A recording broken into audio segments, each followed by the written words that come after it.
Upleta ward number 5 માં ગટર ઉભરાવાની સમસ્યાનો તાત્કાલિક ઉકેલ।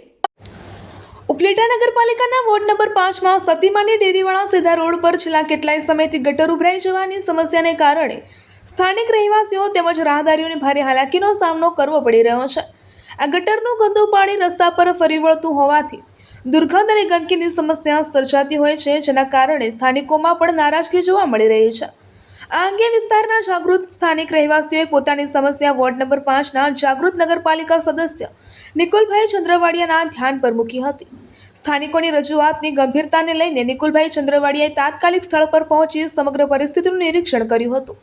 આ સમગ્ર નિરીક્ષણ દરમિયાન ગટર ઉભરાવાની સમસ્યાનું કારણ જાણી તેને દૂર કરવા માટે જરૂરી કાર્યવાહી હાથ ધરવામાં આવી હતી। તાત્કાલિક કામગીરીના પરિણામે લાંબા સમયથી સ્થાનિકોને સતાવતી ગટર સમસ્યા નિવારણ તરફ મહત્વપૂર્ણ પગલું ભરાયું હતું। સ્થાનિક રહેવાસીઓએ પણ સદસ્ય નિકુલભાઈ ચંદ્રવાડિયાનો આભાર વ્યક્ત કરતા જણાવ્યું હતું કે અમારી સમસ્યાની રજૂઆતને માત્ર સાંભળવા પૂરતી જ નહીં, પરંતુ તાત્કાલિક સ્થળ પર આવીને તેનું નિરીક્ષણ કરી ઉકેલ લાવવાની કામગીરી કરવામાં આવી તે પ્રશંસનીય છે। વોર્ડના નાગરિકોના પ્રશ્નને પ્રાથમિકતા આપી સ્થળ પર જઈ સમસ્યાનું નિરાકરણ કરી ઝડપથી ઉકેલ લાવવાની કામગીરીથી સ્થાનિકોમાં સંતોષની લાગણી જોવા મળી રહી છે। નગરપાલિકા તંત્ર અને ચૂંટાયેલા પ્રતિનિધિઓ દ્વારા આવી જ રીતે પ્રજાના પ્રશ્નોનું ત્વરિત નિરાકરણ આવે તો વિસ્તારના નાગરિકોને વધુ સારી સુવિધાઓ મળી શકે તેવી લાગણી વ્યક્ત કરવામાં આવી રહી છે। રિપોર્ટર નીલમ ભોલુ રાઠોડ, ઉપલેટા। ઉપરનો જે વિસ્તાર છે ને એના પાણીના નિકાસ માટે ગોંડલ બાપુના વખતનો નાગનાથ ચોકથી આ શમશાન રોડ સુધી જે શમશાન રોડથી જે ગાધાના પાણી જે બુગદો જાય છે પાણીનો, વરસાદી પાણી નિકાલ અને ગટરના પાણીનો ગંદા પાણી નિકાલ માટેનો બુગદો આવે છે। દર વખતે આ છે ને ચોમાસા પહેલાં જે કાઢવામાં આવતું હતું અને જેની અંદર કચરો હોય અને જે કાદવ જામી ગયો એ કાઢવામાં આવતો હતો।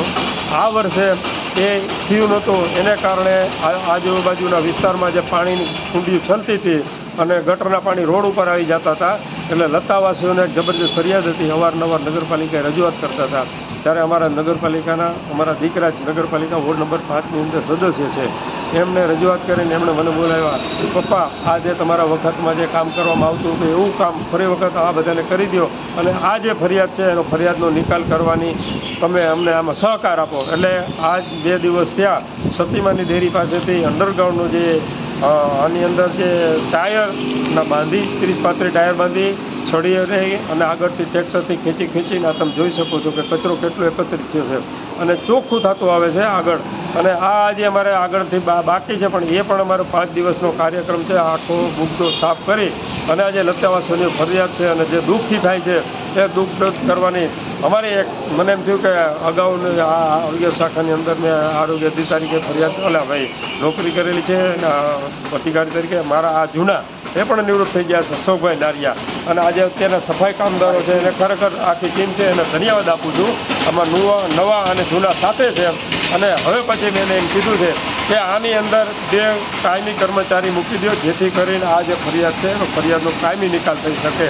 અને આ બધા લતાવાસીઓ ખુશ થઈ ગયા છે આ કામગીરી જોઈ, અને આ કામગીરી એક મારી એક વડીલ તરીકે અને સમાજ સેવક તરીકે મારી ફરજ આવે છે। અને આ 7 નગરપાલિકાના જે જિલ્લા ચપરાસીઓ છે એના જે સફાઈ કામદારો છે એનો પણ સાથ સહકાર સારો છે, ધન્યવાદ। ખરેખર આ જે નિકાલ ફરિયાદ હતો એનો નિકાલ 5 દિવસમાં સંપૂર્ણ થઈ જશે